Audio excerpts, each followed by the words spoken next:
উপস্থিত সহকর্মীবৃন্দ এবং উপস্থিত আমার স্নেহের প্রিয় ছাত্রছাত্রীবৃন্দ, আজ বিদায় বেলা, তাই ভারাক্রান্ত হৃদয়ে তেমন কিছু বলার নেই। শুধু সবার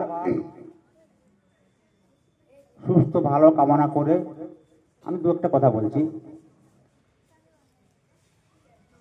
আমাদের এই এলাকার অধিকাংশ ছাত্রছাত্রী গরিব বাড়ি থেকে এসছে, কিন্তু গরিব হওয়া সত্ত্বেও অনেক কিছু করা যায় যদি আন্তরিক প্রচেষ্টা থাকে।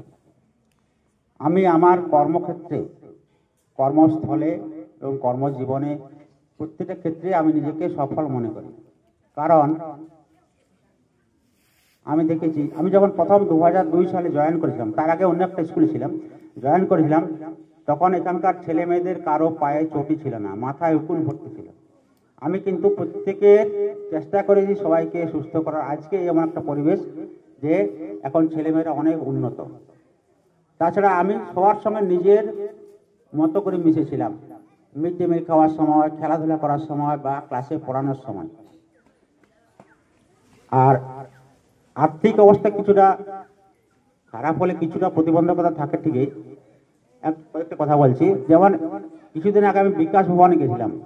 বিকাশ ভবনে একটা মানে তখন শিক্ষামন্ত্রী ছিল ব্রাত্য বসু, তার সঙ্গে দেখা করার কোনো মতেই ঢুকতে পারছিল না, কোনো পারমিশন ছিল না সেখানে যাওয়ার। হঠাৎ একটা ছেলের সঙ্গে দেখা হলো, এখন এএসআই কলকাতা পুলিশের এএসআই পদে আছে। সে আমাকে দেখে প্রণাম করলো। সে বললো, স্যার আপনি এখানে, আপনাকে কোনোদিন ভুলতে পারি না। কি ব্যাপার না, তার বাড়ির অবস্থা খুব খারাপ ছিল। সেও মাহাতো, সেও প্রসূন মাহাতো ছেলেটার নাম।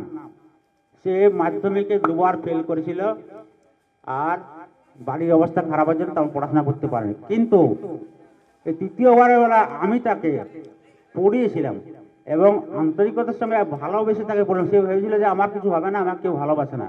ভালোবেসে তাকে যখন পড়ালাম এবং তাকে উৎসাহ দিয়ে সে 3য়বারের বেলা মাধ্যমিকে পাস করলো। কিন্তু তার আগে সে খেলাধুলা খুব ভালো ছিল। 200 মিটারে স্টেটে 3rd হয়েছিল, 200 মিটার রেসে। কিন্তু মাধ্যমিক পাস করার বলে তার চাকরি হয়নি। সেই মাধ্যমিক পাস করার পর তার চাকরি হয়েছে। সেই কৃতজ্ঞতা স্বরূপ আমাকে চিরকাল মনে রেখেছে। এবং সে বলল কি, যে যেখানে বাধা থেকে আপনি যান, আমি যাচ্ছি আপনার সঙ্গে, আপনি প্রাক্তনের সঙ্গে কথা বলবেন। তাহলে আমি এটাতেই বলতে চাইছি যে বাধা অনেক কিছু অনেক সময় হয়, কিন্তু বাধাটা কিছু মনে করা, আন্তরিকতার সঙ্গে যদি চেষ্টা করা হয় আর মাস্টারমশাইদের যে সহযোগিতা পাওয়া যায়, তাহলে কিন্তু অনেক কিছু করা যায়। সে তার জীবনে প্রতিষ্ঠিত হয়েছে। আবার একটা কথা বলছি, আমি যখন প্রথম এখানে 2002 সালে আসি, তখন তাড়াতাড়ি এখানকার ছেলে মেয়েদের বিয়ে হয়ে যেত, মেয়েদের বিয়ে হতো। বিশেষ করে ক্লাস 5-এ পড়ে একটা মেয়ে, পাতলা মেয়ে, তাই ক্লাসে পড়াচ্ছি, মাস 6 পর হঠাৎ দেখা বিক্ষোভপুর বাস স্ট্যান্ডে, হঠাৎ নামছে, দিয়ে বলছে, মাস্টার কেমন আছো? সঙ্গে তার মানে তার 5-এ পড়ার সময় তার বিয়ে হয়ে গেছে। এখন কিন্তু এটা এখানে হয় না। এখন আমরা অনেক কিছু কন্ট্রোল করতে পারছি এবং আমরা মনে করি আমাদের এই মাস্টারমশাইদের সবার সহযোগিতা এটা হয়। এবং প্রতিদিন যে সচেতনমূলক অনুষ্ঠান করা হয়, ক্লাস নেওয়া হয়, সেটা অনেক কার্যকরী হয়। আর বেশি কিছু বলবো না, মাস্টারমশাইদের বলবো যে নিজের সম্মান পাওয়ার জন্য আমরা যদি আন্তরিকভাবে ছেলে মেয়েদেরকে পড়াশোনা করাই, তাহলে তারা ভালোবাসবে, সম্মান দেবে এবং সব দিন নিজেকে ভালোভাবে থাকা যাবে। এটা কিন্তু পয়সা দিয়ে কিনে পাওয়া যায় না।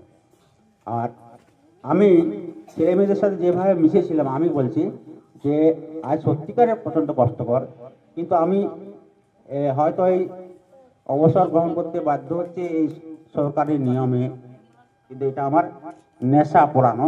তাহলে আমি আমার পড়ানো চালিয়েই যাব, মানে এটা আমার একটা নেশা, মেয়েদেরকে ছেলেদেরকে আন্তরিকভাবে পড়ানো। আর সবাই ভালো থাকবে, মন দিয়ে পড়াশোনা করবে, ভবিষ্যতের কথা মনে রেখে এ কথা বলে আমি শেষ করছি।